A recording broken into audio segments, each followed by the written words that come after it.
तो चलिए आज ही क्लास शुरुआत करते हैं। एक नए चैप्टर को समझने के लिए, भारतीय समाज को समझने के लिए बहुत कुछ समझना पड़ता है हम लोगों को, and it's not an easy task for us. So let us start. Okay, fine, good to hear that सबको फाइल नजर आ रही है। तो आज हमारे चैप्टर का टॉपिक है जिसको हम बोलेंगे features of Indian society. So let's start guys. This is Ghaziabad IAS Academy powered by UPSC Connect. Both of the brands belongs to me only. Fine, thank you. And let's talk about Indian society. And in today's class, we are going to discuss about chapter number 2. आपको उसके notes आ चुके होंगे, which is features of Indian society. Fine. तो शुरुआत करते हैं features of Indian society की। तो सबसे पहले आता है हायरार्की। हायरार्की क्या होता है? Well, hierarchy is a system in which members of an organization or society are ranked according to relative status or authority. ठीक है। हायरार्की बेसिकली, हायरार्की हमारे कंट्री में हर जगह होती है। आप कहीं जॉब करने जाइए, आप अपने परिवार में देखिए, सबसे बड़ा फिर उससे छोटा है, उससे छोटा।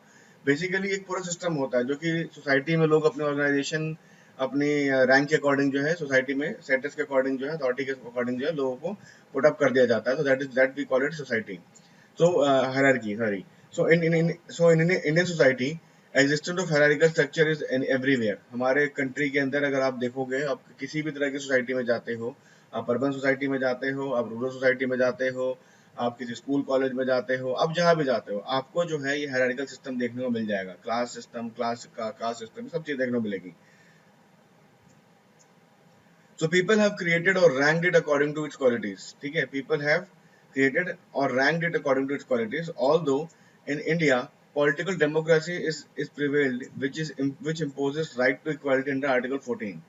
हालांकि हमारा संविधान या हमारा कॉन्स्टिट्यूशन ऑफ इंडिया हमें बताता है कि हमारे यहाँ पे आर्टिकल 14 के अंदर राइट टू इक्वलिटी प्रिवेल करी गई है, बट स्टिल हमारे यहाँ पे हम देखते हैं कि हायरार्किकल सिस्टम जो है सोसाइटी के अंदर बहुत ज्यादा है हमारे यहाँ पे। ठीक है। अभी आप लोगों को देखना, थोड़ी देर में आपको जो है अपने आप के आसपास की चीजें समझ में आनी शुरू हो जाएंगे, आप उससे रिलेट करना शुरू कर दोगे। ठीक है। तो within Indian culture, whether in north और साउथ, हिंदू और मुस्लिम, अर्बन और rural, virtually all the people and groups are ranked according to various essential qualities. Fine. हमारे इंडियन कल्चर के अंदर हम बात करें, चाहे वो नॉर्थ इंडिया हो, चाहे वो साउथ इंडिया हो, चाहे वो कोई रिलीजियस कम्युनिटी हो, चाहे वो कोई किसी तरह का सेटअप हो जिसको हम अर्बन और रूरल सेटअप बोलते हैं, वर्चुअली हम सभी ने अपने आप को जो है ग्रुप्स के अकॉर्डिंगली रैंक कर रखा है अपने एसेंशियल क्वालिटीज के बेस पे। अभी ये चीजें आप लोगों को थोड़ा सा ब्लर एक आइडिया होगा, बट जैसे जैसे हम आगे बढ़ेंगे आइडिया क्लियर होता चला जाएगा। ठीक है, फाइन।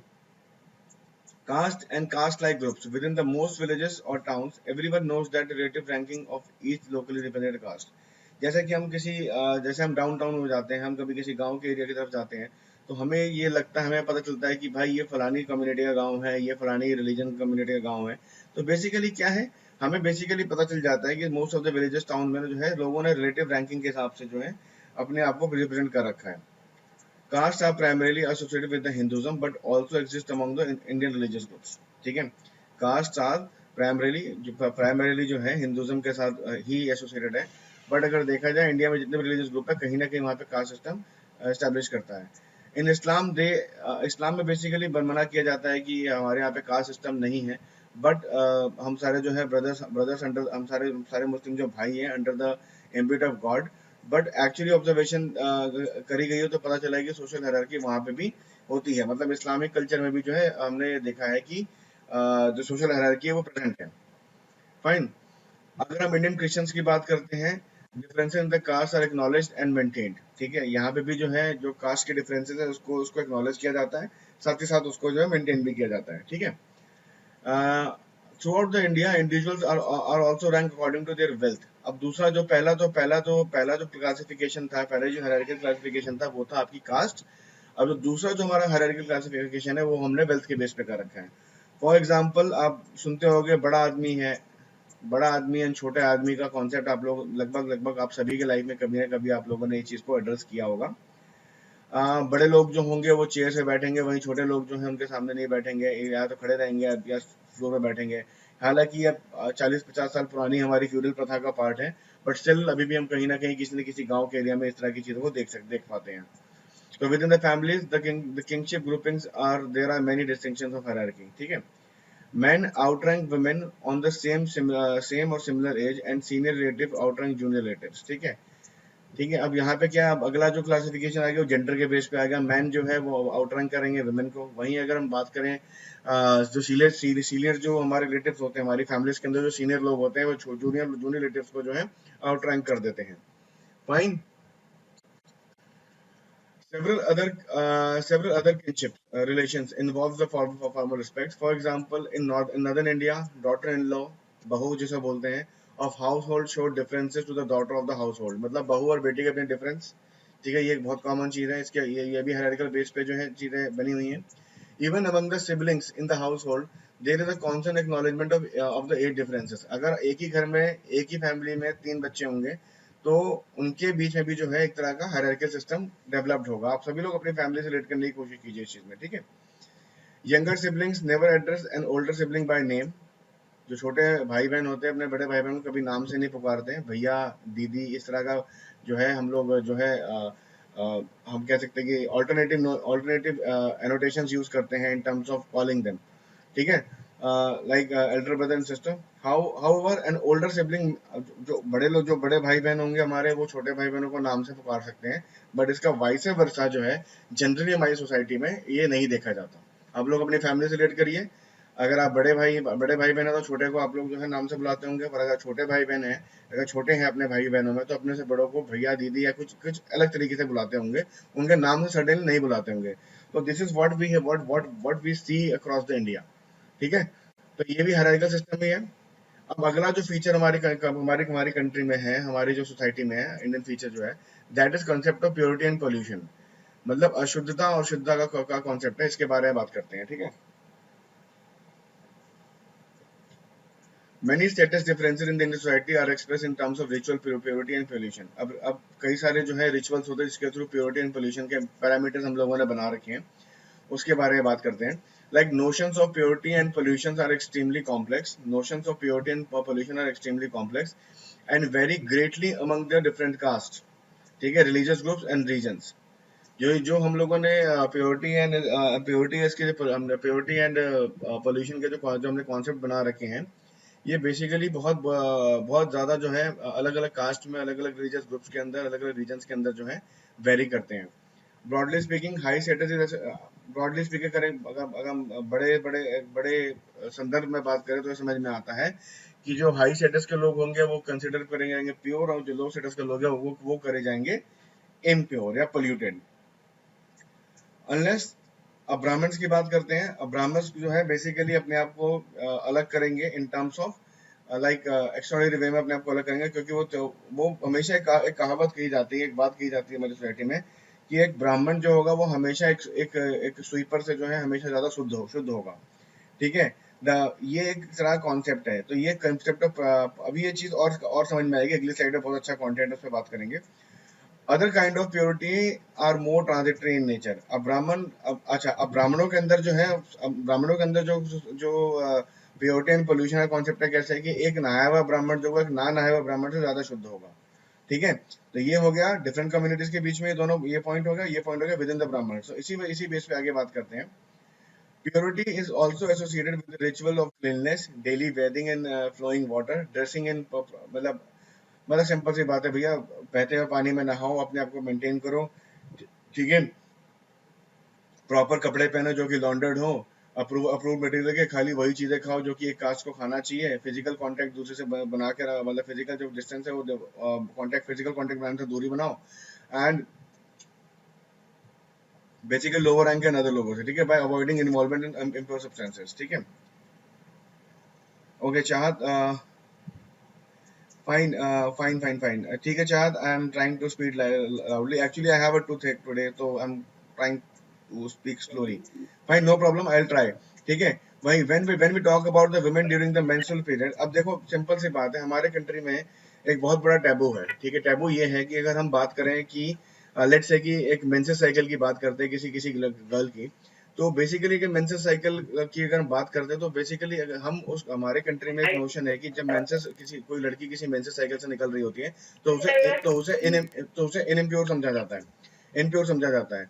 बट कॉन्ट्राडिक्टरी अगर बात करें, अगर अगर हमारे कंट्री में या वैसे कॉन्ट्राडिक्टरी बात करें, अगर मेंस्ट्रुअल साइकिल किसी लड़की को नहीं होते तो she will not be able to conceive, she will not be able to, मतलब वो जनरेशन आगे बढ़ाने के काबिल नहीं रहती है। तो दोनों ही जगह से कॉन्ट्रडिक्शन है, अगर एक चीज होती है तब भी कॉन्ट्रडिक्शन है, दूसरी चीज होती है तब भी कॉन्ट्रडिक्शन है। तो बेसिकली जब भी हमारे यहाँ पे हमने देखा कि कोई भी गर्ल जब टीनेज से निकलती है तब आगे बढ़ती है अपनी लाइफ में, तो वो मेंस्ट्रुअल साइकिल के थ्रू जाती है, और जब वो मेंस्ट्रुअल साइकिल के बीच में होती है तो उसको क्या बोला जाता है, उसको इम्प्योर बोला जाता है। तो उस टाइम पे क्या करा जाएगा, उसे बोलेंगे कि भैया आप कुकिंग मत करो, वर्शिपिंग मत करो, किसी बूढ़े को, किसी इन्फेंट को हाथ मत लगाओ। But actually this is not wrong. अगर बायोलॉजिकली अगर बात करें, अगर अगर मेंस्ट्रुअल साइकिल हो रहा है, दैट मीन्स देखो सबसे इंपॉर्टेंट चीज तो शादी का सबसे बड़ा मतलब होता है, शादी का तीन बड़े मतलब में से एक मतलब ये होता है to go for an offspring. और अगर ऑफस्प्रिंग ही नहीं होगा तो शादी का मतलब नहीं रहता, according to shastra and according to biology also. तो अगर हम देखा जाए इंडियन सोसाइटी के अंदर मेंसेस के बारे में जो है, जो एक मिथ फैलाया गया है, वो इस तरह से फैलाया गया। वहीं अगर दूसरी जगह से बात करें तो वर्ल्ड में ऐसे कई सारे कंट्रीज हैं, हमारे पड़ोस में ही कुछ ऐसे देश हैं, जैसे तिब्बत की बात करें, अगर वहां पे कोई लड़की किसी लड़की को मेंस्ट्रुअल साइकिल पहली बार होते है तो उसको सेलिब्रेट किया जाता है।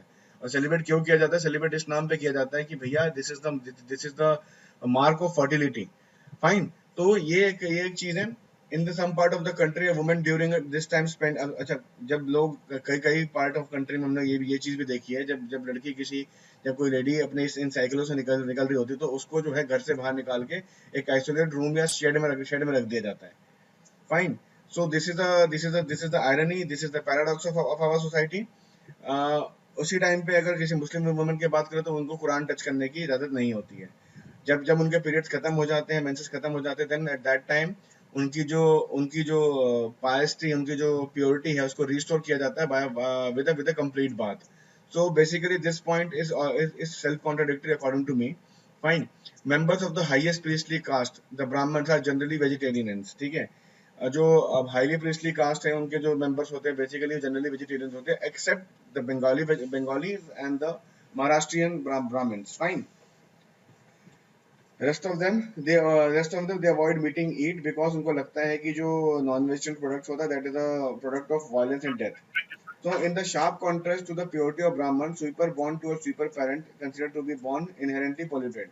तो मतलब एक ब्राह्मण का बच्चा जो पैदा होगा वो हमेशा प्योर होगा, वहीं अगर स्वीपर का कोई बच्चा पैदा होता है तो वो जन्म से ही जो है पोल्यूटेड होगा। तो इस तरह की मानसिकता भी हमारे देश में, समाज में अभी भी कई जगहों पे देखने को मिलती है। हालांकि देश हमारा काफी आगे बढ़ गया, काफी सारे क्लचेस से हम लोग आगे निकल चुके हैं, but still some kind of things are there which is dragging India back. ये एक तरह की मानसिकता है जिससे हमें बाहर निकलने की बहुत ज्यादा जरूरत है। बेसिकली रूरल एरियाज में इन सब चीजों का इम्पैक्ट ज्यादा देखने को मिलता है। So the touch of his body is polluting to those higher of the caste in the hierarchy. Then अब basically क्या है कि किसी भी lower caste की body अगर touch कर लेगी high caste को, तो that will become impure. So the ideas of pure and impure were deeply rooted on the ancient history back in the Vedic period. ये जो हमारा कॉन्सेप्ट है प्योरिटी एंड इम्प्योरिटी का, ये बेसिकली कहाँ से आ रहा है? एंशियंट हिस्ट्री से आ रहा है, वैदिक कल्चर के टाइम से चला आ रहा है। So it was enforced with the help of law books such as Manusmriti and the support of kings, panchayats who considered themselves the upholder of dharma. तो अगर इस तरह की चीजें, जैसे हमें आजकल ये पता चलता है कि अगर ऐसी तरह की कोई कोई प्रैक्टिस कर रहा है तो बेसिकली अब इन सब चीजों को लीगलाइज कैसे किया गया? लीगलाइज किया गया कई तरह की बुक लिख के, जैसे कि मनुस्मृति लिखी गई, जो लोकल किंग थे, जो पंचायत के जो पंचायत थी पुराने जमानों में, उन लोगों ने इन सब चीज को एक तरह से रिटर्न कंसेप्ट के तरीके से इसको ऑथराइज करवा दिया गया, और जिनको हम अप होल्डर ऑफ धर्मा भी कहते हैं। Fine. However the rigid rules were more flexible in the post colonial period and emerging modernisation in the society make people more rational. अब हुआ क्या कि हमने देखा कि मिडिवल एज से हम लोग बाहर आ गए हैं, हम लोग मॉडर्न एज की तरफ चल रहे हैं। और मॉडर्न एज में क्या हुआ? मॉडर्न एज में science and technology I, modern western education I, तो इंसान ने रैशनल थिंकिंग के साथ काम करना शुरू किया। और जब रैशनल थिंकिंग के साथ काम करना शुरू किया तो उसने ऐसे इस तरह की कई सारी प्रथाओं को जो है टाइम के साथ जो है खारिज करता चला गया। ठीक है। The society was changing toward modernisation. Modernisation का सबसे बड़ा कॉन्सेप्ट ही है, ब्रिटिशर्स अगर कोई चीज अच्छी लेके आए हमारे कंट्री में तो that is the western education and the implementation of science and technology. जब इंसान साइंस एंड टेक्नोलॉजी पर भरोसा करता था, वो रिलीजियसली कम भरोसा करता बाकी चीजों पर। ठीक है। This is the crux of the, हम कह सकते हैं कि जो यूरोप में जो रिवोल्यूशन हुई थी अगेंस्ट द चर्च, तो उसके पीछे भी जो बेसिस है वो यही सब चीजें हैं। ठीक है। मूविंग अहेड, अगला है जो सबसे इम्पोर्टेंट जो हमारे जो फीचर सोसाइटी का है वो है कास्ट सिस्टम। फाइन, आप देख सकते हो यहाँ पे एक इमेज बनी हुई है, ब्राह्मण, क्षत्रिय, वैश्य एंड शूद्रा। ठीक है, द फोर फोल्ड का the four fold varna system in our society. The caste is one of the unique feature of the Indian society, सब हम सब जानते हैं। इसके जो रूट्स हैं that can be traced back to the thousands of year. The word caste means derived from the Spanish and Portuguese word casta that means race, lineage or breed. Fine. A caste is a social group that includes people of same economic status, occupation or rank. Caste is a social group that includes people of the same economic status and occupation and rank. In India, the rigid caste system divides people by social distinctions into the hereditary groups that have specific limitations and privileges depending upon the way the person is on the social strata. Fine. Caste system बहुत rigid है हमारे country के अंदर, ये लोगों को social distinction के through, hereditary के थ्रू, डिफरेंट डिफरेंट प्रिविलेजेस के बेस पे जो है सोशल स्टेटा में डिवाइड करता है। Thus, we can say that caste is concerned with the birth and it's world's oldest form of surviving social stratification. World का सबसे पुराना जो सोशल सर्टिफिकेशन जो सर्वाइव कर रहा है, जो एग्जिस्ट कर रहा है, that is caste. The caste system actually works in India is called jati system. Fine, इसको आप अंडरलाइन कर लीजिएगा अपने नोट्स के अंदर। There are perhaps more than 3000 jatis in India. अगर हम आज प्रेजेंट डे की बात करें तो भारत में करीब 300 से 3000 से ज्यादा जातियां अवेलेबल है। So in this caste system, discrimination is done on the basis of birth. Like by birth हमें हमको एक कास्ट अलॉट कर दी जाती है, ठीक है, irrespective of your work, caste allot कर दी जाती है बाय बर्थ। ठीक है, जो आपके पेरेंट्स की कास्ट होगी वही आपको जो है एज अ सरनेम मिल जाया करती है। Okay, the system which divides Hindu into rigid hierarchical group based on the karma and dharma, fine, is generally accepted to be more than, ये जो कॉन्सेप्ट है कास्ट सिस्टम का 3000 साल से ज्यादा पुराना है। There are at least two perspective for the origin of caste system. अब जो कास्ट सिस्टम का ओरिजिन है, इस पे कई लोगों ने स्टडी करी, कई सोशियोलॉजिस्ट ने पढ़ाई करी, और बेसिकली दो पर्सपेक्टिव निकल के आते हैं, एक एंशियंट का और एक मिडिवल इंडिया का।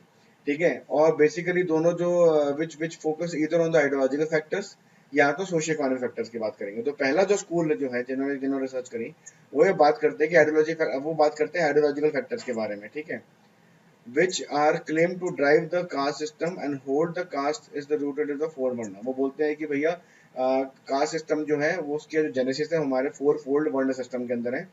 वही जो this perspective was particularly common among the scholars of the British colonial era के लोगों में थे।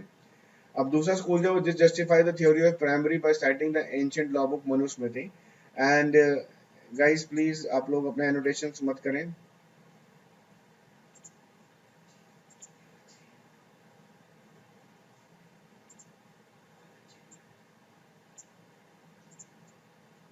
तो गाइज मैं आप लोगों से रिक्वेस्ट करना चाहूँगा कि आप लोग एनोटेशंस ना करें।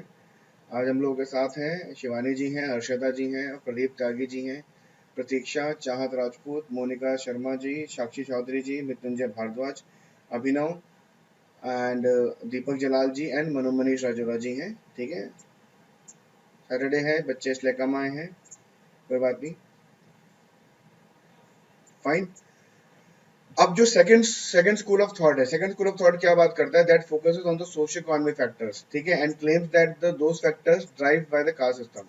जो दूसरा स्कूल था, पहला स्कूल किस पे डिपेंड कर रहा है, पहला स्कूल बोलता है कि भैया आइडियोलॉजिकल फैक्टर्स है और इसके पीछे जो फोर फोल्ड वर्ड सिस्टम है हमारे कंट्री के अंदर, दैट इज जिम्मेदार, that is the responsible for the present this caste system.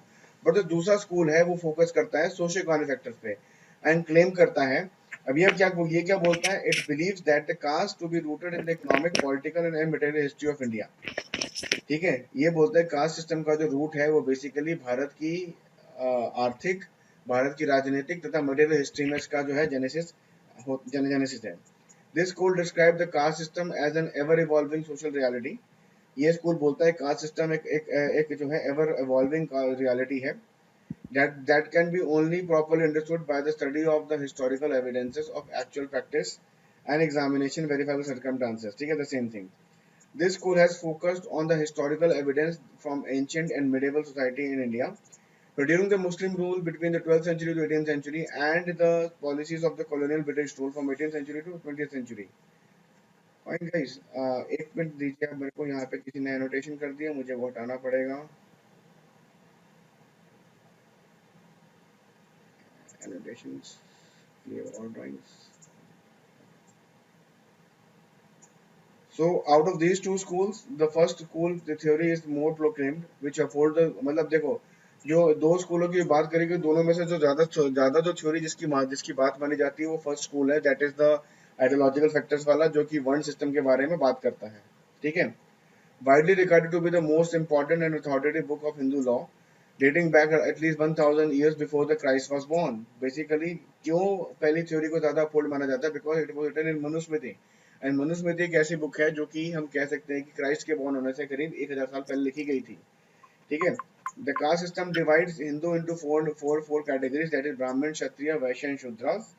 ठीक है. आप सभी को इसके बारे में थोड़ी बहुत नॉलेज कहीं ना कहीं से आपको डेफिनेटली पहुंच गई होगी. And many believe that the group originated from the Brahma, Hindu god of creation. At the top of hierarchy were Brahmins, who were mainly the teachers and intellectuals, and believed to have come from the Brahma's head. वहीं क्षत्रिय की बात करें, क्षत्रिय जो warriors and rulers थे, basically from his arms. वहीं third अगर वैश्यों की बात करें तो there these people were traders who were paid from the thighs, and the bottom जो है, जो मिनल जॉब्स करते हैं, जिनको हम शूद्र बोलते हैं, basically these from Brahma's feet. मतलब है टोटली ब्रह्मा की क्रिएशन, बट अलग अलग जगहों से जो है ये लोग डेवलप हुए हैं. तो the main caste were further divided about into 3000 caste and 25,000 sub cast. Total कितनी कास्ट होगी हमारे कंट्री में? 28,000 से ऊपर कास्ट है. ठीक है. Each based on their occupation. Outside of the Hindu caste system were अछूत, which we call it Dalit और अनटचेबल्स. ठीक है. ये फिफ्थ स्ट्रेटा है. So for the centuries, caste that dictated almost every aspect of Hindu religion and social life, with each group occupying a specific place in the complex hierarchy. तो कई सदियों से, कई हजार सालों से हम देखते रहे, कास्ट जो है इंडियन सोसाइटी को डोमिनेट कर रही है. अगर हम बात करें रूरल कम्युनिटीज की, were along arrange on the basis of the caste. The upper and the lower caste almost always lived in segregated colonies. The water wells, जो पानी का सोर्स था, उसको शेयर नहीं किया जाता था. ब्राह्मण जो है किसी और से, मतलब शूद्रा से फूड और ड्रिंक एक्सेप्ट नहीं करते थे. ठीक है. वहीं अगर बात करें, one would marry in with in the own caste, जो है इंट्रा कास्ट मैरिजेस के बारे में ही बात करी जाती थी. Traditionally the system bestowed many privileges to the upper caste, sanctioning to repress. Basically caste system क्या है? कास्ट सिस्टम एक ऐसा सिस्टम है, एक ऐसा रिग्रेसिव सिस्टम है, जिसने जो है कई सालों तक लोगों को एक्सप्लॉइट किया. फाइन. जो अगला फीचर है हमारे जो इंडियन का, वो है इंडियन सेटिंग्स के अंदर जो अगला सोसाइटल फीचर है, that is called marriage. Okay. Marriage is an exhibit. Fine guys, एक बार सामने आ जाइए लोग. मैरिज को शुरू करने से पहले एक बार आप लोगों से बात करना चाहेंगे. अपने आप को अनम्यूट कर लीजिए. गाइस, कोई क्वेश्चन है अभी तक, अभी जो हम लोगों ने बात करी? शिवानी जी, कोई क्वेश्चन है आपके पास? साक्षी बेटा, कोई क्वेश्चन है? Doubt with segregated colonies. What is segregated colonies? Colonies, अगर आप गाँव की, ओके, मैं आपको म्यूट कर रहा हूँ, मैं आपको आंसर दे रहा हूँ. ठीक है. अगर आप कभी गांव की तरफ जाएंगे तो आपको नजर आएगा कि एक पर्टिकुलर कम्युनिटी एक साथ रह रही है, एक पर्टिकुलर कम्युनिटी एक साथ रह रही है. आप लोगों ने कभी नोटिस किया है कुछ ऐसा? Sir, which community? नहीं, मैं किसी कम्युनिटी का नाम नहीं लूंगा यहाँ पे. मैं सिंपल सी बात बताऊंगा. अगर गांव का आप सोशल स्ट्रक्चर देखो, अगर आप किसी गांव की तरफ जाते हो, तो आपको समझ में आएगा कि भैया सारे एक्स कम्युनिटी के लोग जो एक साथ रह रहे हैं, वाई कम्युनिटी के लोग जो हैं, गांव के अंदर अपने आप में एक अनसीन लाइन खींची हुई होती है. ठीक है. तो वो चीज अगर आप देखोगे तो उसकी बात हो रही है, सेग्रीगेटेड कॉलोनीज की बात हो रही है वहां पे. ठीक है शिवानी, समझ में आया बेटा? अनम्यूट कर लो. हाँ जी बताओ. हाँ जी बताओ शिवानी, क्या कह रहे थे? हो गया? Sir, I have this doubt only. Yeah, आप अनम्यूट हो रहे हो. I got your point, sir. ठीक है. साक्षी बेटा, कोई क्वेश्चन है अभी तक यहाँ तक? Yeah, thank you. साक्षी, मोनिका शर्मा, कोई क्वेश्चन? चाहत, हर्षदा, सामने आओ बेटा. Good evening, sir. बेटा, कोई क्वेश्चन है मोनिका? Yes, क्या sir. क्वेश्चन है अभी तक का? Actually, I want to know that why the Brahma is from the head as per the Manusmriti, why not the Sudras?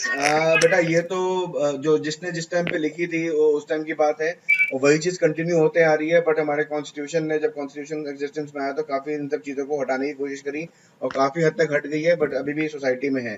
क्योंकि हजारों साल से चीजें चली आ रही थी, वो 50, 60, 70 साल में नहीं जाएंगी. थोड़ा टाइम लगेगा, बट टाइम के साथ ये सब चीजें जा रही है. सारी थ्योरीज जो है ऑब्सोलीट हो रही है. ठीक है Monika. Yes, sir. Thank you. उन्होंने लिखी है क्राइस्ट के भी 1000 साल पहले. तो that is a very long ago, Yes, very sir. Long ago, ठीक है। तो उसके बारे में मैं क्या कमेंट करूँ, वो लिखी है इसलिए उसको फॉलो किया जा रहा है। Fine. Actually this is the point sir ना कि ये बिफोर द क्राइस्ट लिखी गई है, तो क्यों हम फॉलो कर रहे हैं अब तक? क्योंकि बहुत सारे बेटा टाइम ये बिफोर अब कन्वेंशनल रूल है, सोसाइटी जो है रूल्स पे नहीं, सोसाइटी कन्वेंशन पे चलती है। कन्वेंशन मतलब कि जो चीज चली आ रही है, कन्वेक्शन जो होती है, जो चीज चली आ रही है उसको कंटिन्यू किया जाता है। आज भी हमारे देखो सोसाइटी में बहुत सारे पॉइंट्स ऐसे होते हैं जिसके अंदर बहुत सारी डिबेट हो सकती है, ठीक है। जैसे कि हम बात करें कि हमारा कास्ट सिस्टम इटसेल्फ, जैसे कि हमने देखा कि 28,000 से ज्यादा कास्ट हमारी सोसाइटी में एग्जिस्ट करती हैं, तो it's a big number. And कहीं ना कहीं मुझे जो लगता है प्रेजेंट मॉडर्न डे के अंदर जो हम बात करते हैं, जब हम लोगों ने देखा कि हम लोग एक चीज देखते हैं कि हम लोग 1196 एडी तक हम लोग जो हैं गवर्न किए जाते थे हिंदू रूलर्स के बाद, उसके बाद मुस्लिम रूलर्स आ गए, उसके बाद क्रिश्चियन यूरोपियंस आ गए थे। तो यस बेसिकली सर. ये सब चीजें क्या है, और इन सभी ने ये जो जितने भी लोग आते गए उन्होंने अपने हिसाब से जो है सोसाइटी के फैब्रिक को चेंज करना शुरू किया और चेंज किया, और उसी का मिला जुला जो एक इम्पैक्ट है वो हम इंडिया सोसाइटी में देखते हैं, ठीक है। Okay sir. Yes okay. Sir. Thank you. Okay Abhinav, आप कुछ क्वेश्चन है आपके पास अभी तक जो पढ़ा आपने? चाहत, रवि। अभिनव कहाँ से आए हो आप? No sir. Vaishali sector 1। Vaishali sector 1, okay ठीक है। ओके। जी। चाहत कोई क्वेश्चन है बेटा? हर्षदा सामने आओ बेटा। नो नो कोई सर. क्वेश्चन नहीं है। दीपक जलाल, नहीं नहीं. Deepak Jalal, No, sir, not no yet. Sir. No doubt. Manish Rajora कोई क्वेश्चन है? मृत्युंजय भारद्वाज, मृत्युंजय एनी क्वेश्चंस बेटा? Pratiksha, okay. Manish, no Manish sir. Ishman any questions? Manish Ishman any questions? Sir, I joined just now. I'm taking grasp of what you told. Okay okay, no problem no problem. Okay kindly mute yourself. अब हम लोग जो अगले Indian society के अगले feature पे बोल रहे हैं जिसे हम बोलते हैं मैरिज। म्यूट कर लीजिए अपने आप को please. So marriage, basically marriage की अगर बात करें, marriage is a universal institution. मतलब आप भारत वर्ल्ड के किसी भी सोसाइटी में जाएंगे तो आपको मैरिज या मैरिज जैसा दिखने वाला कोई ना कोई इंस्टीट्यूशन आपको डेफिनेटली नजर आएगा। Fine. So marriage exhibit changes with the changing times and the social process as an institution. So marriage as an institution in India has a unique feature. ठीक है, क्या फीचर है?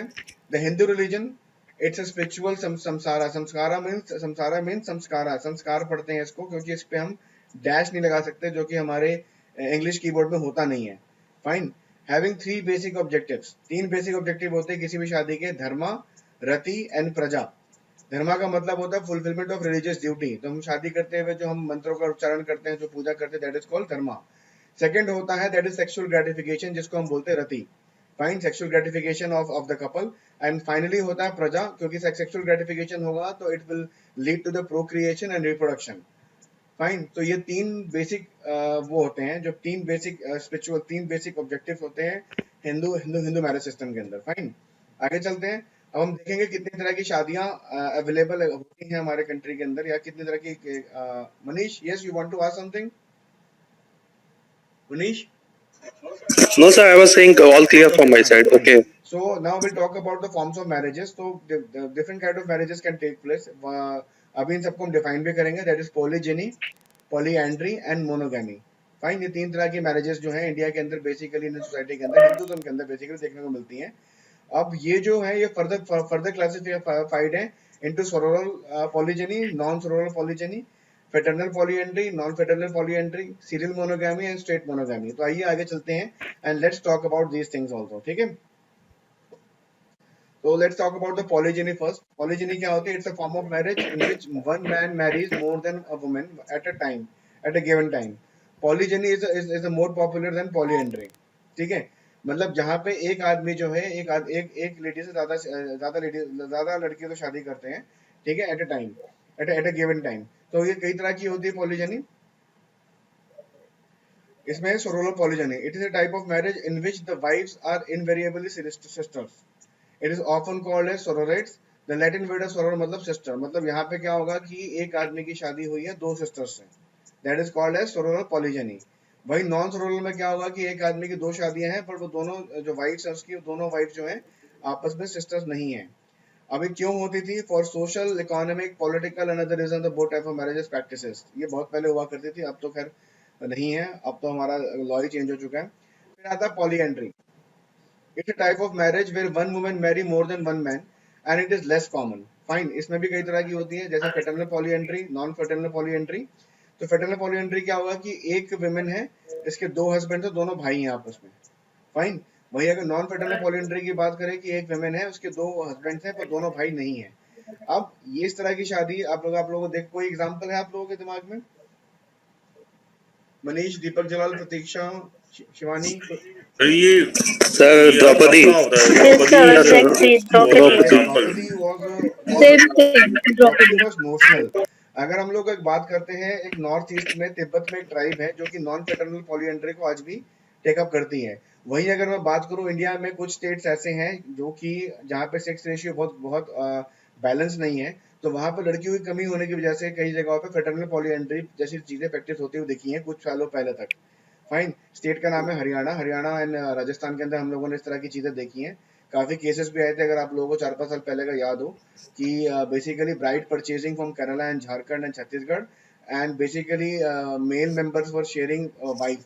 इस तरह का कॉन्सेप्ट जो था आया था, बहुत सारे केसेस भी हुए थे उसके ऊपर. तो फेटर्नल पॉलीएंड्री का एग्जांपल वो था.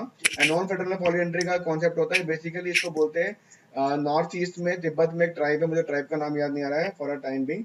बेसिकली वहाँ पे विजिटिंग हस्बैंड का कॉन्सेप्ट है. विजिटिंग हस्बैंड का कॉन्सेप्ट है मतलब कि वहाँ पे जो सोसाइटी है, that society is not patriarchal, that society is matriarchal. Matriarchal society में क्या होगा कि जो गर्ल्स की जो पावर होती है ज्यादा होती है as compare to boys. And वहाँ पे जो मेल मेंबर का जो पार्टिसिपेशन होता है वो बस इसलिए होता है कि वो ऑफस्प्रिंग को डेवलप करा सकें.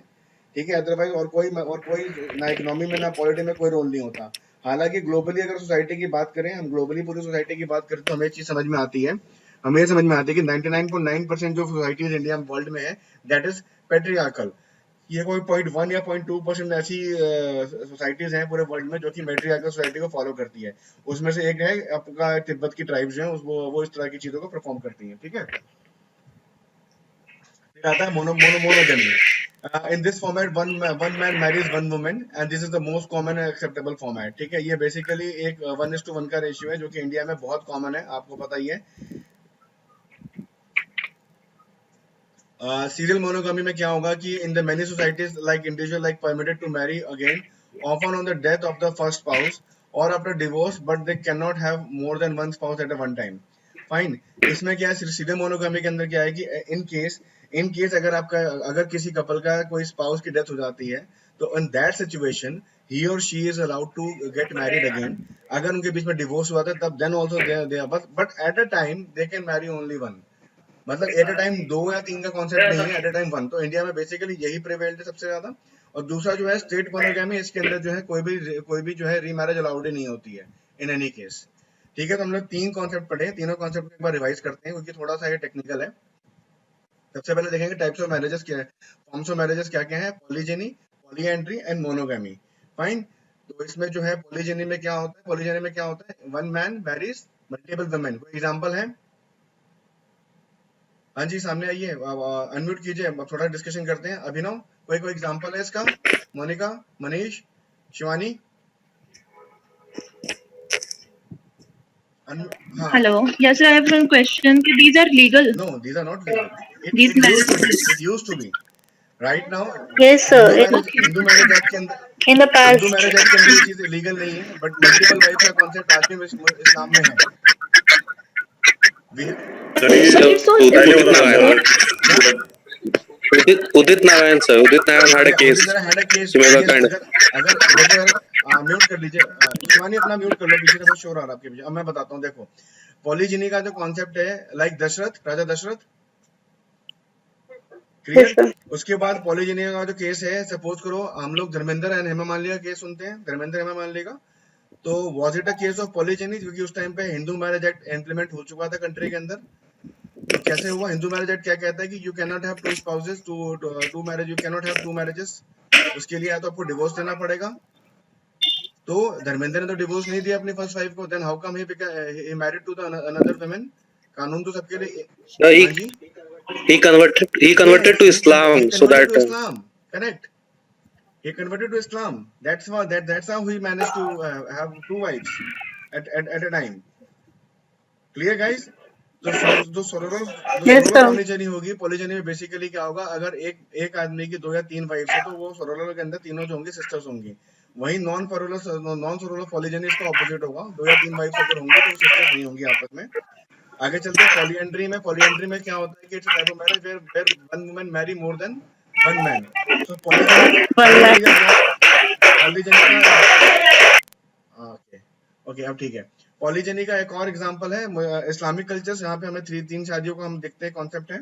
फाइन। वहीं अगर पॉलीएंड्री की बात करें, polyandry one woman marry more than one man. Fine. इसके अंदर आप लोगों ने द्रौपदी कोड किया, ठीक है, दैट्स अ गुड थिंग। आप मैंने फेटर्नल एंड नॉन फेटर्नल का दोनों का मैंने एग्जांपल दिया, हरियाणा का एग्जांपल दिया। Fine. Then after monogamy this is the common format, हम सभी के सामने ये चीज चलती रहती है, ठीक है। देखो किसी भी चीज को रेगुलराइज करने के लिए we need to have an act. तो हिंदू मैरिज एक्ट जो है काफी सालों पहले आ चुका है, उसके अंदर सारी बातें बता दी गई हैं, ठीक है। अब हम देखते हैं रूल्स ऑफ मैरिजेस। अब हमारे यहाँ पे रूल्स ऑफ मैरिजेस है, इस पे भी बहुत सब चीजें सुनने को मिलेंगी, ठीक है। Just a minute. So no society give absolute freedom to its member to select their life partners. Fine. No society gives absolute freedom to its members to select their life partners. Endogamy and exogamy are two basic conditions for the marital choice. ठीक है। कोई भी society जो है India के अंदर जो है अपने मेंबर्स को ये का पूरा अधिकार नहीं देती कि वो अपने लाइफ पार्टनर को चूज करें। हालांकि ये वाला सेंटेंस जो है, ये जो चीज है, ये भी बहुत तेजी से डाइल्यूट होता जा रहा है प्रेजेंट डे कंटेम्प्रेरी सोसाइटी में, क्योंकि हम लोगों के बहुत सारे पैटर्न चेंज हो गए। ये सारा जो सोसाइटी के अंदर हम बात करते हुए पढ़ेंगे, ठीक है। एंडोगैमी क्या होती है? It's a rule of marriage in which the life partner are to be selected with in the group, may be with in the caste, class, tribe, race, village, religious group etcetera. So in caste endogamy, marriage has to take place in the caste only. Example, Brahmin has to marry Brahmin. तो that is the endogamy, ठीक है। मतलब एक ब्राह्मण शादी करेगा, एक जाट शादी करेगा, दिस इज द थिंग। अब उसके अंदर भी क्या होता है, उसके अंदर भी आगे भी फर्दर चीजें होती है, वो बात करेंगे थोड़ी देर में, ठीक है, वो भी आएगी। फिर होता है exogamy. It's a rule of marriage in which individual has to marry outside the group.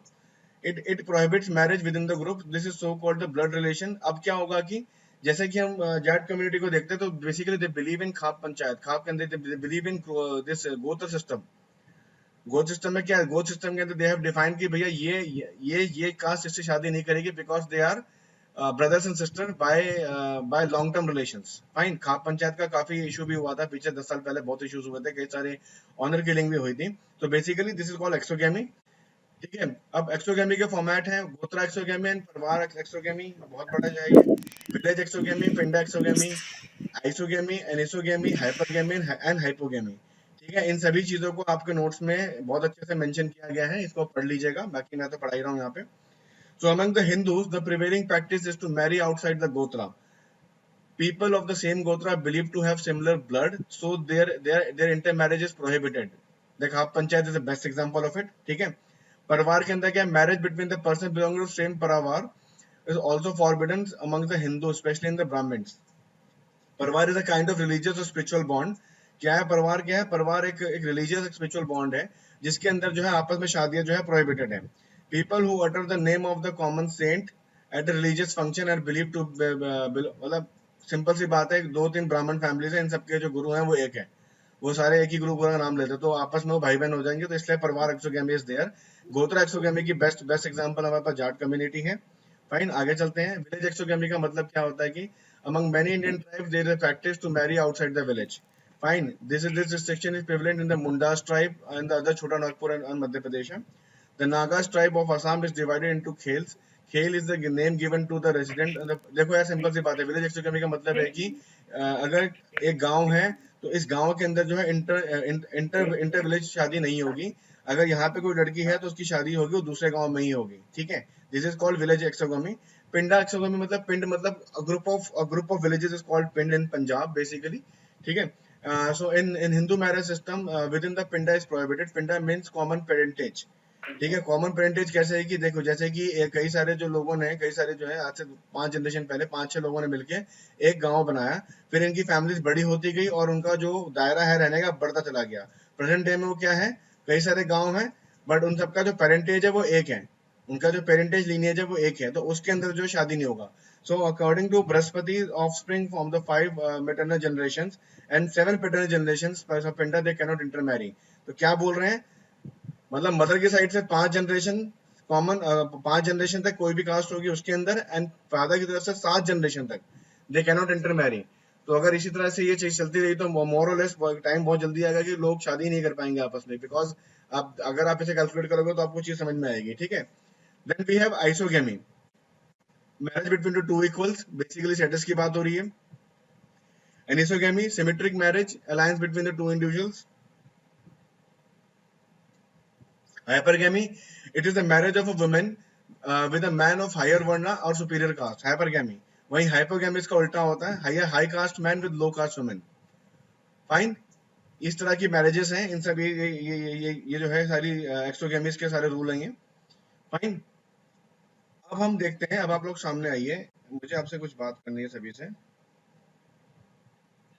Okay, मैं एक बार आप लोगों को कॉन्फिडेंस दे रहा हूँ, आप सभी लोग सामने आइए और आप लोग बताइए कि हिंदू मैरिज सिस्टम के अंदर कोई बदलाव आ रहा है, कोई बदलाव देखे आप लोग पिछले कुछ सालों में। मैं नाम लेता जाऊंगा, आप लोग अपने आप को म्यूट कीजिएगा और अपने आप को आप जो है अपने पॉइंट बताते जाइएगा, ठीक है। सबसे पहले शिवानी आपसे शुरू करते हैं। आप हिंदू मैरिज सिस्टम के अंदर आप कोई ऐसी चीज देखते हो कि कुछ बदलाव आया है मैरिज के रूल्स के अंदर या मैरिज के फंक्शन के अंदर, कुछ चेंज आया है? बताइए क्या क्या क्या देखती हैं आप? सर आया तो है, but as I belong to Rajput community ना, तो हमारे यहाँ पे तो ऐसा कोई बदलाव नहीं आया है, वही आपके सेम यहाँ चल तो रहा है नहीं आया, मोस्टली। बट वैसे अगर आप अपने कम्युनिटी से बाहर निकलते हैं, अपने किसी दोस्त की शादी में जाते हैं, या है ना, चेंजेस आए हैं। या तो कोई बता सकता है किस तरह की चेंजेस की मैं बात करना चाह रहा हूँ? मनीष, आप? like now these days na intercaste marriages are like acceptable. acceptable and more common as compared to the earlier days. मतलब 5 साल Yeah, पहले more या 10 साल पहले yeah. जो है intercaste marriages were like a taboo, मतलब आपको आउटकास्ट कर दिया जाता था, इस तरह का था। बट आज हम देख रहे हैं कि ये चीज काफी हद तक लिबरलाइज हो गई है, काफी हद तक नॉर्मलाइज हो गई है। अब ये इसके पीछे रीजन क्या है? मनीष, आप कुछ बोलना चाहेंगे इसके अंदर? मनीष? Education. हाँ, मैं आता हूँ तुम्हारे के पास। हाँ जी, Sir, बताइए।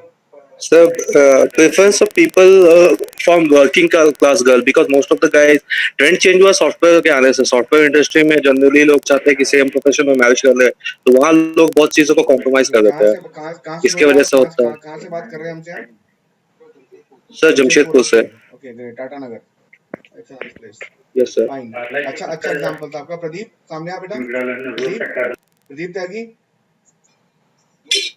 हाँ जी, प्रदीप त्यागी जी, सामने आइए। Camera sir good evening sir. हाँ जी सर। जो चीज बोल रहा हूँ ऐसा कुछ हो रहा है इस टाइम पे? यस सर, इंटरकास्ट मैरिज भी आजकल बहुत ज्यादा हो रही हैं, और मैन वर्किंग और वुमेन वर्किंग जो रहती हैं वो आपस में यही सोचते हैं कि अगर हम दोनों शादी करते हैं तो हमारी फैमिली प्लानिंग भी, फ्यूचर भी काफी सेफ तो एक रहेगा। जोक आया था मेरे पास कि you work in TCS, I work in TCS, your package is 4.5, my package is 4.5, let's make it 9.0, ऐसा कुछ। हाँ, ये एक बहुत बड़ा पॉइंट है। हर्षदा सामने आओ बेटा। हर्षदा, हाँ बताइए। आप जो बातें मैंने भी बताई आपको, तो क्या आपको लग रहा है ऐसा कुछ हो रहा है इस टाइम पे प्रेजेंट डे सोसाइटी में? हाँ, हमारे इलाके में तो ऐसा हो रहा है, चेंजिंग आर गोइंग ऑन। कहाँ से बात कर रहे हो बट बेटा? हम महाराष्ट्र से। महाराष्ट्र, कोल्हापुर। शोलापुर? नहीं, कोल्हापुर। ग्रेट। हाँ जी, बताओ क्या आपके वहाँ पे क्या क्या देखने को मिल रहा है? Society is all about observation. Hypogamy marriage are going on. Hypogamy देखने को मिल रही है। ठीक है, आपकी आवाज कट रही है। चाहत राजपूत? मतलब तरह की नाम की इंटर मैरिज हो रही है। ठीक है, चाहत राजपूत, आपका क्या स्टैंड है इस बात पे? Good evening sir. सर हो रही है इंटरकास्ट मैरिज। इंटरकास्ट मैरिज ज्यादातर लव मैरिज में ही चलती हैं, और ये तभी टिकती हैं जब जॉब वगैरह हो दोनों साइड से। Employment is a major factor behind this है। साक्षी चौधरी? यस। साक्षी बेटा, आप कुछ बोलना चाहोगे इसके अंदर? आपने मेरे से परसों बात करी थी इस बारे में। Yes sir. सर, हिंदुओं में तो ये चेंजेस आया है, और इन्होंने जैसे बताया है कि employment is a major part factor behind it. ठीक है, करेक्ट। Yes sir. और पहले तो हिंदुओं में पहले ऐसे ही शादी कर देते थे पेरेंट्स बिना लड़की की मर्जी हाँ जाने, बट अब तो सर बात भी होती है और ये सबसे ज्यादा मतलब बड़ा जीवन इफेक्ट साथी पड़ा डॉट है। कॉम है, लिबरलाइज हो ये रही बहुत है ना, यस जीवन सर, साथी। यस सर, ये बहुत चेंज हुआ है। Good enough. वैसे आप सभी लोग मैरिजेबल एज में हैं, शिवानी जी ऑलरेडी मैरिड हैं, तो अब हम सभी लोग, मतलब आप सभी लोग जिस एज में हैं, मतलब आज से 2 या 4 साल के अंदर आप सभी मैरिड टैग के अंदर आ जाओगे, तो ये चीज डिस्कस करना मेरे को लगता है कि ठीक रहेगा। मोनिका जी, आपका क्या स्टैंड है इसमें? मोनिका जी, Yes, आपको sir. नहीं Good evening, बताइए sir. बेटा। Actually, sir, these things are happening. Actually, intercaste marriages, employment and all. Because actually UP I think अभी तो ऐसा ही है क्योंकि यूपी में तो कम ही हो रहा है। I belong okay, to UP I also belong actually. To UP. अच्छा, तो इंटरकास्ट मैरिजेस तो बहुत ही रेयर है, लेकिन अगर है तो बस I वही had है an कि intercaste marriage 6 years back. 6 years back, I belong to the extreme UP, Eastern UP, last district of the Uttar Pradesh, Balia. Still, I had a marriage and intercaste marriage, obviously. Fine. तो हो रहा है। मैं भी अभी अगला अगला जो पॉइंट बताऊंगा ना, yes, sir, अगला जो हो रहा पॉइंट है। बताऊंगा उसमें आप सभी लोग, अगला जो क्वेश्चन आप लोगों से पूछूंगा वहां पे होगी बहस शुरू। ठीक है, तो पहले मुझे एक बार सबके व्यू ले लेने दो, उसके बाद बात करते हैं। ठीक है, मृत्युंजय भारद्वाज, आपका क्या कहना है इस पे? यस सर, इंटरकास्ट और इंटर रिलीजन दोनों इंटर टाइप रिलीजन, की हाँ, गुड मैरिजेज सा पॉइंट आजकल हो रेज रही किया हैं। आपने। Inter religion intermarriages are on religion are on are on boom these days. कहाँ से बात कर रहे हो मृत्युंजय आप? मेरठ से हो ना? सर, गाजियाबाद से, गाजियाबाद ठीक सर, है। गाजियाबाद। दीपक जलाल, आप बताओ, आपका क्या स्टैंड है इस पे? सर सबने सब पॉइंट्स बोल ही दिए हैं। I agree to everyone and I seen sir hypergamy and hypogamy around basically the society I live बात देखने में, चलिए आपकी एंड बात में। मनीष राजौरा, आपका क्या स्टैंड है इस पे बेटा? मनीष, प्रतीक्षा, प्रतीक्षा, आप कुछ ऐड करना यस चाहोगे सर। बेटा इसके अंदर? सर हाँ, सारी टाइप्स की मैरिज अब हो रही है। जैसे जैसे एजुकेशन बढ़ रहा है वैसे वैसे लोग इस मामले में थोड़ा लिबरल हो रहे हैं इसके बारे में। चलिए, I think education is most okay, important for चलिए दिस। अगला सवाल मेरी तरफ से आप लोगों को। एक मिनट है, कई सारी चैट है, मैं चैट देख लूं कि चैट में क्या क्या आप लोगों ने बोला हुआ है। सर मैंने देखा है कि उनको देखा है, बट ओनली फॉर बॉयज, उनको राइट है चूज करने, गर्ल्स को नहीं। बट ऐसा ठीक है, ये जेंडर डिस्क्रिमिनेशन की बात कर रहे हैं आप मनीष राजौरा जी। ठीक है सर, शोर बहुत हो रहा है। सर मैंने देखा है, ठीक है, नॉन वेज खाते हैं, ठीक है ठीक है। आपकी सारी बातों से राखों पर मनीष, आप जल्दी हम इस पे भी बात करेंगे सारी बातों पे, क्योंकि इंडियन सोसाइटी पढ़ने का मजा ही तब है कि जब इंडियन सोसाइटी को समझ के चले। किताबी बातें तो यार आपको हर जगह मिल जाएंगे, समझना नहीं मिलेगा। अब अगला सवाल आप सभी से, क्या ये सही है? इंटरकास्ट मैरिजेस होनी चाहिए, नहीं होनी चाहिए? यस सर, एब्सोल्युटली सही है, आप लोग हैंड होनी रेस कर चाहिए सकते हैं, एक्चुअली। आपके डैशबोर्ड पे हैंड रेस करने का एक ऑप्शन है। ओके, प्रतीक्षा ने हैंड रेस किया, 2 बंदों ने। ओके, सिर्फ गलत है सर। आई मीन कौन बोल रहा है? I have a reason for it कौन? देखिए सर, ऐसा देखिए, sir if parents sir if I think if parents are not ready for this thing then it should not happen. I mean if it takes place with everyone's consent then it's okay. Okay, My तो point is parents भी this. Liberal होने चाहिए इसके अंदर। Exactly. Exactly sir, because they have also some dreams बिल्कुल and you बिल्कुल। know अब मैं आपसे एक बात समझना है, अब आप बताइए कि अब इसका जो इंसिडेंस पता है ना, कि number of more marriages are occurring in urban area as compare to rural area. इस बात पर एग्री करते हैं आप सब लोग? क्योंकि आज भी जो है, जो रूरल बैकग्राउंड के अंदर, जो रूरल सोसाइटीज हैं, उसके अंदर जो है भाई भतीजावाद या जो किनशिप है, बहुत स्ट्रांग है। वहां पे जो है लोग अपनी इस मैरिज को जो है अपने रिस्पेक्ट के साथ जोड़ के रहते हैं। पर वहीं अगर हम अर्बन एरियाज में आ जाते हैं, अर्बन एरियाज में बेसिकली कौन लोग आ रहे हैं? हम सभी लोग किसी न किसी गांव से बिलोंग करते हैं। Why we have moved towards Delhi और some other city? Because of employment and education, these are the 2 factors. तीसरा होता है फैसिनेशन, कि भैया शहर में वो चीज इतनी बेहतरीन होती है। ठीक है, तीन फैक्टर्स हैं, 3 फैक्टर्स। अब जब आप गांव से निकलते हो, गांव के जो रूरल सेटअप होता है और जो हमारा जो शहरों का सेटअप होता है, दोनों में कोई डिफरेंस नजर आता है? गांव के अंदर हर बंदा हर एक को जानता है। गांव कितना बड़ा भी हो, हर बंदा हर एक को जानता है। ठीक है। अगर आप एग्जांपल लो मेरठ के किसी गांव की बात करो, लाइक या शिवानी जी यमुनानगर से जुड़ी हुई, यमुनानगर मेरे काफी दोस्त हैं, वहां पे अगर देखा जाए तो वहां भी बहुत बड़े बड़े गांव हैं। इवन झारखंड से मनीष जुड़े हुए हैं, जमशेदपुर से, ठीक है। दीपक आप भी उत्तराखंड से हो। छोटी मतलब आप किसी भी आप टीयर 2 टीयर 3 सिटी में जाते हो तो मैक्सिमम लोग एक दूसरे को जानते हैं। छोटी सिटी है, छोटी एक्सपेक्टेशन सब जानते हैं, बट जैसे ही आप बड़े शहर में आते हो, अब गाँव में क्या है, गाँव में हर एक बंदा अपने अपने घर में रह रहा है, जो कि 30 फुट की दूरी पर है। बड़ा इलाका है, सब खुला खुला है। और शहरों में क्या है, शहरों में सब एक ही बिल्डिंग में रह रहे हैं, एक बिल्डिंग में 40 फ्लैट हैं, 40 फैमिलीज रह रही हैं, बट 40 में से हार्डली 2 फैमिलीज एक दूसरे को जानती होंगे, हार्डली। तो that is we call it depersonalisation. तो वो लोग अपनी फैमिलीज की तरफ वो आते हैं, काम करने जाते हैं। जब काम करने जाते हैं तो वहां पे इक्वल अपॉर्चुनिटी मिलती है, और इक्वल अपॉर्चुनिटी मिलती है तो बेसिकली एम्प्लॉयमेंट एक ऐसा फैक्टर है जो कि आज की डेट में जो हमारे यहाँ पे शादी का पैटर्न उसको चेंज कर रहा है, करेक्ट। एंड लोगों में इस चीज को लेके एक्सेप्टेंस आ चुकी है। इनफैक्ट मैंने विलेजेस में भी देखा है कि जो बच्चे विलेजेस से बाहर निकल रहे हैं वो इस तरह की शादियां कर रहे हैं और लोग उसे एक्सेप्ट कर रहे हैं, ठीक है। जो कट्टरपन था, जो हार्शनेस थी, जिसको हम कहते हैं ना कि बहुत ज्यादा प्रो थे लोग, उसके अंदर जो है इंटेंसिटी कम हो गई है। और इसके पीछे एक बहुत बड़ा कारण ये भी है कि अब इंटरनेट की कनेक्टिविटी लगभग पूरे देश में, इंटरनेट की कनेक्शन। हाँ मनीष, आप कुछ कहना चाह रहे हो बेटा?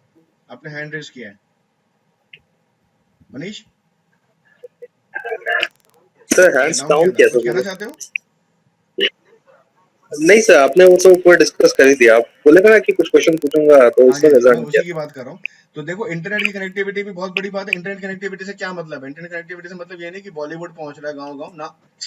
इंटरनेट कनेक्टिविटी मतलब कि इन्फॉर्मेशन शेयर हो रही है from point A to point B, ठीक है। तो ये एक बहुत बड़ा रीजन है, बहुत बड़ा फैक्टर है, जिसकी बेसिकली इसको बोला जाए तो जब इन्फॉर्मेशन शेयर हुई तभी तो वेस्टर्न कल्चर इंडिया में आया। जब वेस्टर्न एजुकेशन इंप्लीमेंट हुई तभी तो सती प्रथा गई हमारे यहाँ से। डॉरी प्रथा के खिलाफ कानून बनाया गया, फीमेल इन्फेंटिसाइड के खिलाफ कानून बनाया गया, फीमेल फिटिसाइड के खिलाफ कानून बनाया गया, जेंडर डिस्क्रिमिनेशन को हटाने की बात करी जा रही है। ये सब चीजें कहाँ से आ रही हैं? ये सारी चीजें कहीं ना कहीं जो सामाजिक बुराइयां हैं उनको हटाने की बात आ रही है। वहीं दीपक जलाल की बात को मैं ऊपर रखते हुए बोलता हूँ कि यस, पेरेंट्स के भी कई सारे एक्सपेक्टेशंस होते हैं, पेरेंट्स के भी होते हैं। अगर पेरेंट्स एग्री करते हैं, और पेरेंट्स बेसिकली हम हमारे आप लोगों की जनरेशन के parents they are comparatively more liberal than my parents, because वो 2 जनरेशन ऊपर हैं, ठीक है। ये चीज भी आप ये सब चीजें जो मैंने आपको बताई हैं, ये सब चीजें किसी किताब में नहीं मिलेंगी। आप इसे ऑब्जर्व कीजिएगा और get back to me by tomorrow और बाय मंडेज क्लास, ठीक है। प्रतीक्षा कुछ कह रहे हो बेटा? प्रतीक्षा कुछ कहना चाह रहे हो? प्रतीक्षा आपने, हाँ जी, आपने सर, हैंड रेज किया, कुछ कहना चाह रहे हो बेटा? हाँ बताइए। Yes sir. सर हमेशा पेरेंट्स के कंसेंट ही मैटर नहीं करती ना इस बात को डिसाइड करने में कि क्या पेरेंट्स सही है क्या गलत है। हम सही गलत को इस बेसिस पे डिसाइड करते हैं ना कि वो क्या जानते हैं, उनकी एजुकेशन क्या रही है, दिस इज थिंकिंग क्या व्हाट वी रही कॉल इट है। Generation gap. मैंने क्या बोला? पेरेंट्स भी लिबरल होंगे अगर वो अर्बन एरियाज में एक लंबे टाइम से रहते आ रहे हैं, ठीक है। और सिंपल सी बात है, कहीं आप में से क्या पूरी दुनिया में ये रूल है कि हम लोग देखते हैं कि कोई हमारा सगा संबंधी को इस तरह की शादी करे तो हम भी इस तरह की बात करें। फैमिलीज के अंदर जनरली इस तरह की चीजें होती हैं। खैर, काफी बात होगी इस चीज में, मैरिज पे। अब हम लोग आगे चलते हैं और अगले टॉपिक की तरफ मूव करते हैं, ठीक है। आई होप जो मैं समझा रहा हूँ आप लोगों को समझ में आ रहा है, ठीक है गाइस। हम लोग को काफी अच्छा इस पर डिस्कशन भी किया, बहुत मजा आया, ठीक है। अब ये जो चीजें मैंने आपको बताया है, अब देखिए क्या हो रहा है। अब पॉइंट्स क्या क्या है, change in the Hindu marriage system के पीछे रीजन क्या क्या है। फर्स्ट ऑफ ऑल, एक मिनट है, चैट आई है मेरे पास, चैट होगी मनीष राजोरा जी की। सर मैंने देखा है बट ओनली फॉर बॉयज। एक मिनट ठहरो, मैंने आपके मैसेजेस पढ़ लिए हैं। Yes sir, yes sir. जिनके पेरेंट्स को बाद में तकलीफ ना हो देख के बच्चे खुशी नहीं होते, ठीक है। और राजोरा जी आप अपना माइक ठीक कराइए, मुझे आपसे बात करने में बड़ा मजा आएगा, आपके थॉट्स बहुत अच्छे हैं यहाँ पे, ठीक है।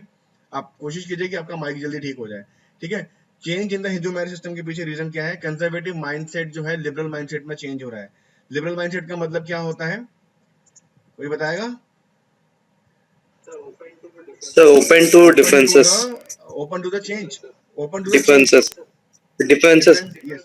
Yes differences differences open to the change भी हम कह सकते हैं, क्योंकि देखो हम अगर लिबरलाइजेशन की बात करते हैं तो 1991 में हमारी पॉलिसी इंप्लीमेंट हुई थी एलपीजी की, और उसके बाद 1991 के बाद भारत की जो सोसाइटी है, इंडिया की सोसाइटी है, चाहे वो कंजम्पशन पैटर्न हो, चाहे वो प्रोडक्शन पैटर्न हो, चाहे वो डिस्ट्रीब्यूशन पैटर्न, सब में बहुत बड़ा मैसिव चेंज आया हुआ है, ठीक है। अगर हम लोग एलपीजी पॉलिसी नहीं अपनाते और आज भी हमारी क्लोज इकोनॉमी होती तो शायद प्रोबेबली हम कोरोना से बच चुके होते, but at the same time हम पिछड़े देशों में हमारा नाम आता, क्योंकि इतनी बड़ी बड़ी जनसंख्या को खिलाने के लिए we don't have enough employment. तो बेसिकली क्या है, जब एम्प्लॉयमेंट जनरेट हुई तो एम्प्लॉयमेंट को एक्सेप्ट करने के लिए लोग गांवों से निकल के शहरों की तरफ बढ़े, और जब शहरों की तरफ बढ़े तो तो उन्होंने शहरीकरण को देखा, अर्बनाइजेशन को देखा, वहाँ के रूल्स एंड रेगुलेशन को देखे, एवर इवॉल्विंग सोसाइटी को देखा।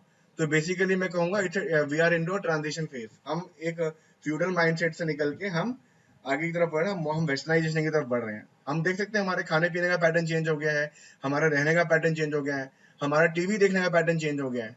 अगर आप देखा जाए, टीवी में पहले जो रामायण महाभारत और चंद्रकांता देखा जाता था, आज हम लोग फ्रेंड्स देखते हैं, बिग बैंग थ्योरी देखते हैं, हम लोग बॉलीवुड मूवीज को एंडोर्स करते हैं। और हॉलीवुड मूवीज में तो मॉरल्स तो है ही नहीं। जिस तरह आपके मॉरल्स हमारे कंट्री में पढ़ाए जाते हैं, बताए जाते हैं, पेरेंट्स हमें समझाते हैं, वो मोरालिटी तो कोई दिखती ही नहीं है। ठीक है, सो this is the thing, liberal mindset की तरफ आगे बढ़ रहे हैं। और बेसिकली सही बताऊं, किसी भी यूथ को किसी भी यूथ को हवा देने के लिए, कुछ चेंजेस देने के लिए, यूथ क्या करेगा? यूथ हमेशा जो है बॉलीवुड या हॉलीवुड जैसी चीजों को ही फॉलो करेगा। What is fashion? Salman Khan अगर फटी जींस पहनता है तो लगभग आधी आधी जनता जो है हमारे देश की फटी जींस पहन के घूमती है। अदरवाइज अगर पापा मम्मी के सामने फटी जींस पहन के जाओ तो बोलेंगे क्या हो गया तेरे को, गरीबी आ गई है, इस तरह से बोला जाता है। ये फैक्ट है। जनरली यूथ किसे फॉलो करेगा? यूथ फॉलो करेगा उस पर्टिकुलर एरिया की इंडस्ट्री को, मूवी इंडस्ट्री को। तो ये एक बहुत बड़ा, मूवी इंडस्ट्री को, सॉन्ग इंडस्ट्री को, क्रिकेटर्स को, इसी तरह के लोगों को फॉलो किया जाता है। Second, process of made selection leading toward the self selection instead of parents. अभी जो सेल्फ सिलेक्शन का कॉन्सेप्ट है, ये बेसिकली इसके पीछे employment is the factor and education is the factor. दूसरी बात, तीसरी बात, change in the age of marriage. हम लोग पहले देखते थे कि जो एज ऑफ मैरिज थी लड़कियों लड़कों की बहुत कम होती थी। गांव में अगर आज भी देखो, बच्चा अगर 21 साल का हो जाता है या 22 साल का हो जाता है तो उसकी शादी करा दी जाती है। हाउ मेनी ऑफ यू इस चीज को एग्री करते हो? मानते हो? तो अभी हमारी मैरिज की एज कितनी चेंज हो गई है? ऑन एन एवरेज अगर लड़कियों की बात करें 26 से 23 साल और लड़कों की 29 साल तक हो चुकी है। लगभग अर्बन एरियाज के अंदर जो एवरेज एज चल रही है शादी की, तो जब एज बढ़ जाती है तो क्या होगा? इससे भी जो है मैरिज पैटर्न पे चेंजेस आएंगे। साथ ही साथ इकोनॉमिक एस्पेक्ट ऑफ मैरिज जो है, डॉरी जो बैन हो गई है। डॉरी की जगह आजकल हम गिफ्ट यूज करते हैं। डॉरी की जगह हम डॉरी बैन हो चुकी है, पर गिफ्ट बैन नहीं है, गिफ्ट चलते हैं अभी भी। और दूसरी बात, इकोनॉमिक का मतलब ये होता है कि जब शादियां होती थी जनरली जो है एक तरह का हमारे मेंटल डिवाइड था कि भाई जो लड़कियां होंगी वो हाउस होल्ड कोर्स को संभालेंगी और जो लड़का होगा वो फाइनेंशियल एंड पे काम करेगा। This was the system. But आज की डेट में क्योंकि विमेन जो जेंडर डिस्क्रिमिनेशन है कम होता जा रहा है, विमेन जो है ज्यादा क्वालिफाई हो रही है, ज्यादा पढ़ रही है, ज्यादा लिख रही है, तो ज्यादा डेवलप कर रही है और वो नौकरी करने में उतनी सक्षम है जितना कि कोई मेल मेंबर है। तो यहाँ पे जब लड़की भी इकोनॉमिकली कमा रही है तो वहां पे डॉरी का जो रोल है वो कम हो जाता है। और जब हम देखते हैं कि इंटरकास्ट मैरिजेस होते हैं, लव मैरिजेस होती है, वहां पे डॉरी जैसी चीजों का रोल लगभग ना के बराबर होता है। अग्री करते हैं उन सब चीजों को बेटा? ओके, हाँ Yes, sir. तो आप लोग सामने आ जाइए एक बार। आधा चैप्टर जो है चैप्टर 4 खत्म हो चुका है। जिसको नोट्स नहीं मिले वो मुझे प्लीज चैट में बता दें, ठीक है? प्रॉपर्टी वाइफ, एक minute, Pradeep Tyagi, yes sir. Manish, property ATM wife, what is this? Manish, what do you want to say by this? सही बात है, एटीएम भाई क्या होता है? So this is the common thinking of people that the bride, whoever is coming to our house, she should be just like ATM. Anytime they will be squeezing out money from their family. This is quite prevalent in our society. ये बहुत बुरी चीज थी हमारी society के अंदर यार। आप 1960s 70s को देखो, बर्निंग ब्राइड करके इंडिया में बोला जाता था। आप किसी को कैसे चला सकते हो यार? ह्यूमैनिटी कहाँ है? आज कोई कोरोना से मर रहा है, कोई बच्चा, कोई बेचारा कोरोना से किसी की जान चली जाती है, हम लोगों की जान निकल जाती है लोगों की। और 1960s 70s 80s में देखा जाता है कि बर्निंग ब्राइड एक कॉन्सेप्ट हो गया था कि सिलेंडर फट गया, ब्राइड की जल के मृत्यु हो गई। और भी कितने सारे domestic violences against the women होते थे पहले। अब अभी भी होता है सर, अभी भी होता है। उनके खिलाफ बहुत सारे कानून बन गए हैं। हालांकि वो कानून कई जगह पे मिसयूज भी होते हैं, बट उसी कानून ने जो है बहुत बड़ी प्रोटेक्शन भी दी है फीमेल कम्युनिटी को। आपकी बात sir, one thing to add sir, लोग जो मतलब औरतें जिनके खिलाफ डोमेस्टिक वायलेंस होता है वो मतलब शर्म के मारे जाती भी नहीं है स्टेशन में। तो ये जो लॉज बनने का मतलब है, तो अगर वो अब ये सब चीजें देखो ना, अब ये सब चीजें लिबरल हो गई नहीं हो गई है पहले से बहुत ज्यादा लिबरल हो चुकी हैं। लिबरल क्यों हो रही है? क्योंकि विमेन के पास पावर आ रही है। विमेन के पास पावर क्यों आ रही है? क्योंकि हम लोगों ने हमारे देश में कानून इस तरह से बनाए गए जो विमेन को एम्पावरमेंट दे रही है। पहले कानून पहले भी थे, पर पहले जो था एक तरह का टैबू था। जो लड़की की फैमिली थी वही रोक देती थी कि बेटा मत जा, सह ले। आजकल ऐसा नहीं है, क्योंकि सारी फैमिली सशक्त हैं। ठीक है, तो बेसिकली क्या है, मैं आपको क्या समझाना चाह रहा हूँ चैप्टर के माध्यम से मैं आपको आप लोगों को ये समझाना चाह रहा हूँ कि we are in a transitional phase. हम लोग जो है फ्यूडल सोसाइटी, फ्यूडल माइंडसेट से निकल के लिबरल माइंडसेट की तरफ जा रहे हैं। हम लोग क्या चाहते हैं कि एक तरफ तो हम मर्सिडीज बेंज में घूमें, BMW ऑडी में घूमें, पर साथ साथ अपने संस्कारों को भी जकड़ के रखें। तो basically it's a paradox, double standard of the society. But any how, जैसे जैसे जो है एजुकेशन बढ़ती जा रही है, एम्प्लॉयमेंट बढ़ती जा रही है, बेसिकली लोगों के पास वेल्थ आती जा रही है, और जितना जितना अर्बनाइजेशन बढ़ता जा रहा है, वैसे वैसे जितनी भी ये बातें हमने डिस्कस करी, इन सबको ये सब जो वैल्यूड होती जा रही है। पर अभी भी it will take another 20 years to get it totally dissolve, मेरे हिसाब से। ठीक है, हम लोगों की जो अगली जनरेशन होगी, अगली से अगली जनरेशन होगी, वो ज्यादा लिबरल होगी। आप खुद देख सकते हो कि जब हम लोग बच्चे थे तो हम लोग क्या करते थे, आजकल के बच्चे लोग क्या करते हैं, डिफरेंस है, बहुत डिफरेंस है। हम लोग जो है ट्राईसाइकिल लेके घूमते थे, मुझे याद है अपने टाइम का। आजकल के मेरे घर में जो बच्चे हैं, वो छोटे छोटे बच्चे आईफोन से खेलते हैं। उनका लेवल ही अलग है, उनकी एजुकेशन ही अलग है, उनका एनवायरमेंट ही पूरा अलग है। ठीक है, तो हम लोग इसी नोट पे आज की क्लास को कंक्लूड कर रहे हैं। कल इसी चैप्टर को हम लोग पिकअप करेंगे दोबारा। किसी के पास नोट्स नहीं आए हैं तो प्लीज अभी भी चैट में डाल दो, ताकि मेरे पास इन्फॉर्मेशन आ जाए। मेरी टीम कल सुबह तक आपको मेल कर देगी। ठीक है, शिवानी नोट्स आ गए हैं बेटा? शिवानी नोट्स आ गए हैं? Yes, sir, दीपक got आ गए the हैं note. नोट्स आपके Yes, पास? sir. मनीष आपके सर, पास आ गए यस हैं? Sir. Sir, I was just attending the demo जिसको मिले, classes. जो डेमो क्लास कर रहा है, सबको नोट्स मिले हैं। ठीक है, ऐसा नहीं है कि आपको नहीं मिलेंगे। हर्षदा, आपके पास नोट्स आ गए हैं बेटा? तो नहीं आई, अपना ईमेल आईडी, कोई बात नहीं आई है नोट। अपना ईमेल आईडी और एक काम करो, हाँ, आपको ओके। जहाँ से कॉल आया था, जिस नंबर से कॉल आया था, उस पर एक बार बात कर लो, आपको नोट सेंड कर दिए जाएंगे। मनीष जी, आप भी एक काम करिए, आप कोशिश कीजिए हाँ, कि ओके। मतलब या तो अपना ईमेल आईडी यहाँ ड्रॉप कर दीजिए हमें। हाँ, ठीक है, एक टेस्ट आया है। कैसे आया बेटा? ये सैंपल्स हैं सारे के सारे। ठीक है, हम इस तरह से काम करते हैं, इसके बारे में हमने बताया थ्रू दैट ईमेल आईडी। ठीक है, फाइन। मनीष, अपना ईमेल आईडी ड्रॉप कर देना, या फिर जिस नंबर से कांटेक्ट चल रहा है उस पर बता देना कि नोट्स चाहिए, तो नोट्स आपको सेंड कर दिए जाएंगे। ठीक है, okay guys, stay safe and stay isolated. Okay, sorry, stay isolated and stay safe. Okay, bye bye, take care.